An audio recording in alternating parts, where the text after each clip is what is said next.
Of water in them, and they seem to often flood when we get these big storms. Can you pivot over there? Oh, there is the new Wharf restaurant. That used to be where the Santa Maria is located, or was located.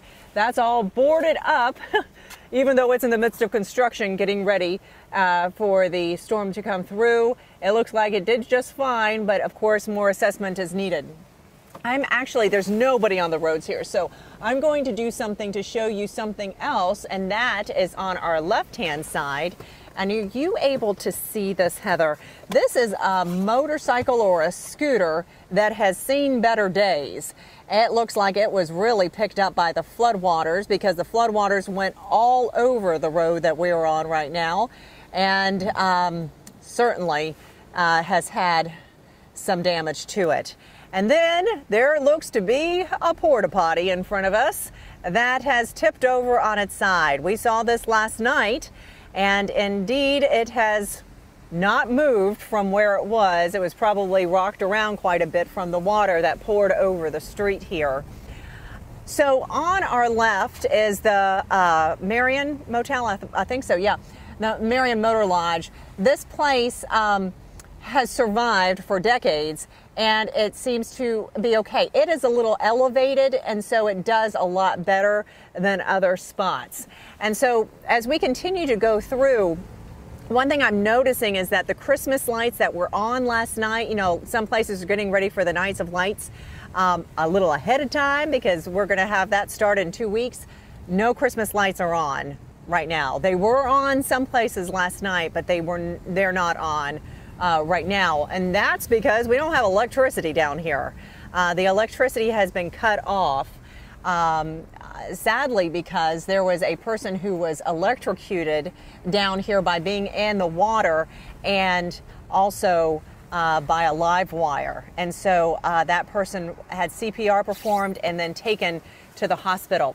I'm stopping here to show you the Bridge of Lions entrance. The Bridge of Lions remains closed, and we're hearing that it is still closed because there is a sailboat that broke free from wherever it was and is stuck under the bridge, and some assessment still needs to take place to have a better understanding of how to get the boat out, and also if it damaged the bridge at all. And so before opening the bridge, 2 vehicles, that assessment still needs to take place. You can see there are people who are walking over the bridge from Davis Island, and Davis Shores and Anastasia Island, and trying just to get out and see what things look like, because they've been cooped up for a little while, and so quite a few people are walking around wanting to do that. So we're going to continue down Avenida Menendez.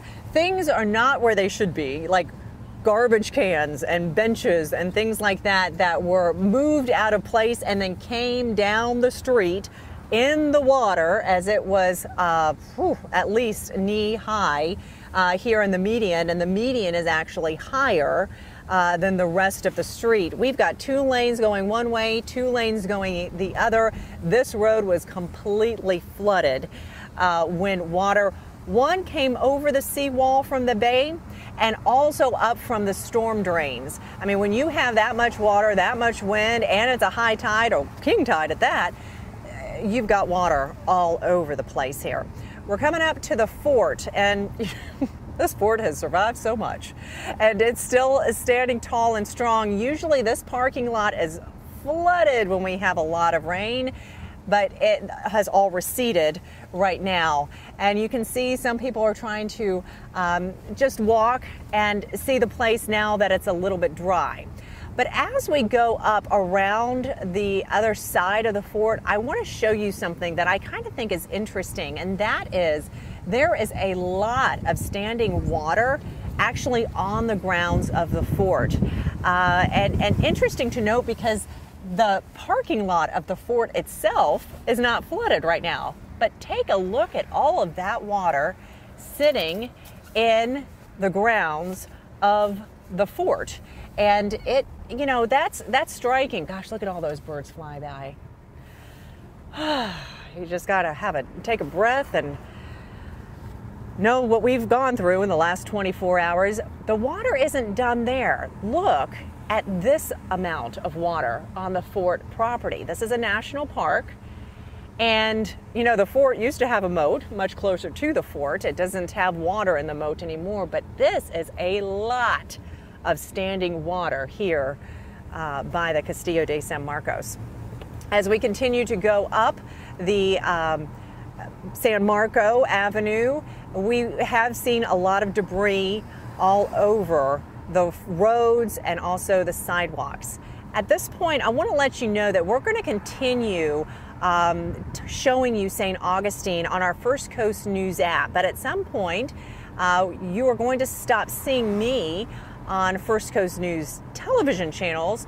But if you would like to continue to see what St. Augustine looks like from our vehicle, you can watch us on the First Coast News app as we continue to show you St. Augustine.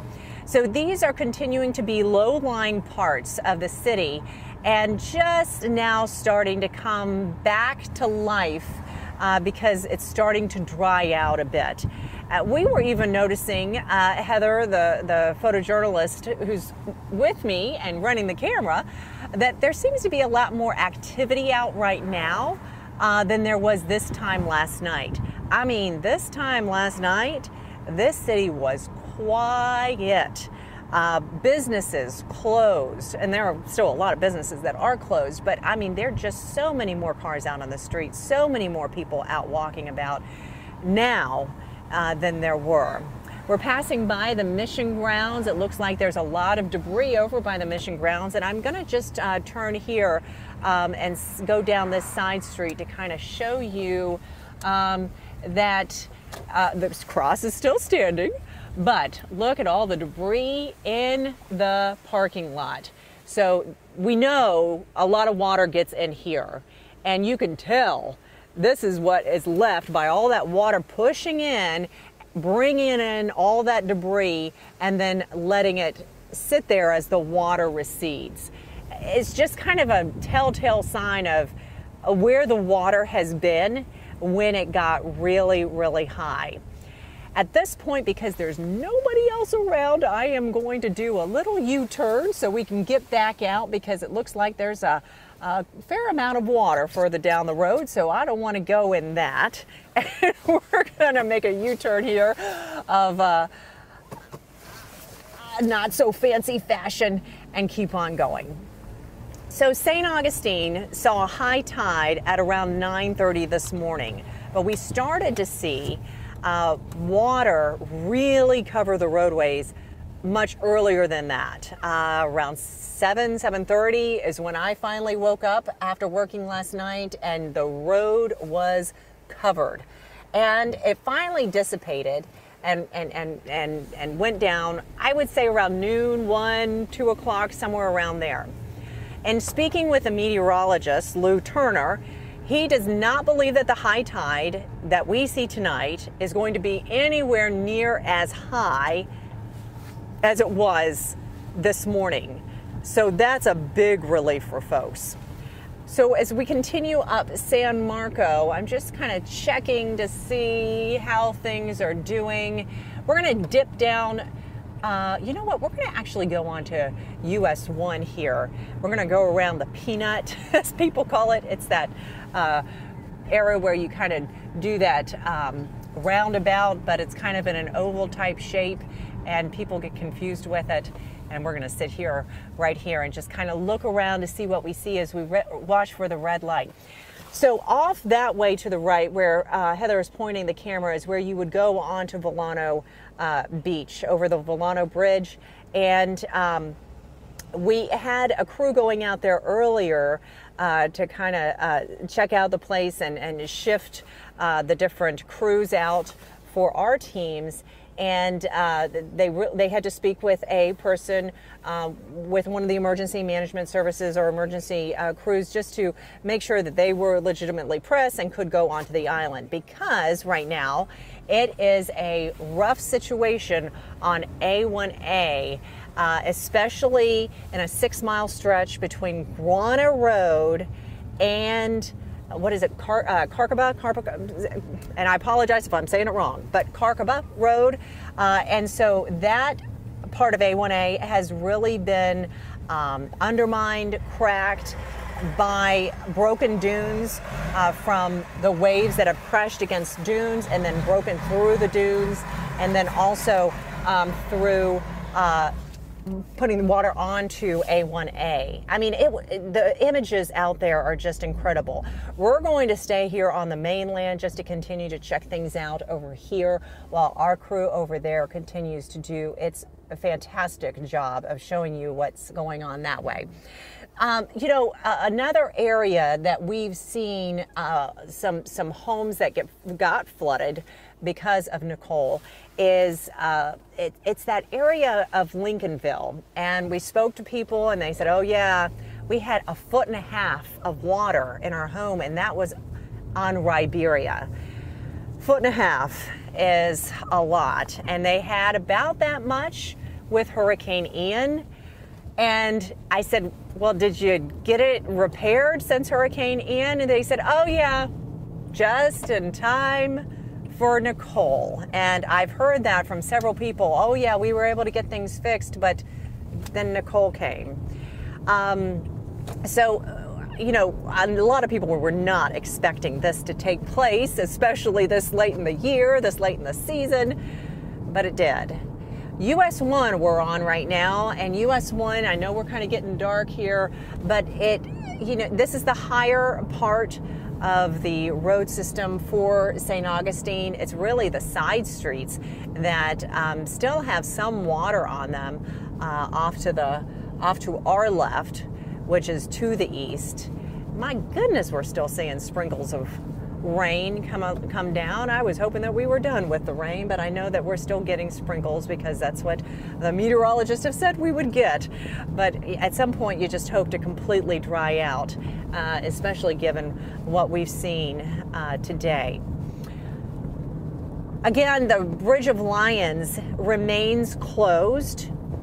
That's because there is a sailboat that is stuck underneath it. It needs to be removed, and the bridge itself needs to be assessed in order to determine when that bridge can be reopened. People are walking across it, and that's nice to see, people getting out and about and getting some fresh air. But for vehicle traffic, at least the powers that be have decided that it is not a situation that's safe just yet for folks to go on to that bridge. A lot of construction taking place on US 1 right here. I wondered how all this would fare if there was any movement of these cones or barricades. They've all been lined back up now that we're back out here. We're going to dip. Oh, well, we can't dip back into St. Augustine. That's the route that I usually take, but it's been blocked off right here. But I'm going to go down this way and see what we see going down this way. Oh, it looks like there was a lot of water around in here because of the debris that we're seeing along the roadway. And this road will go right by the fire station, and the fire station is on our right-hand side. Boy, have they been busy. We have seen firefighters out all over the place, cutting up trees, moving trees, helping people, rescuing people, doing all kinds of fantastic work. I don't know when they rest. They work so hard.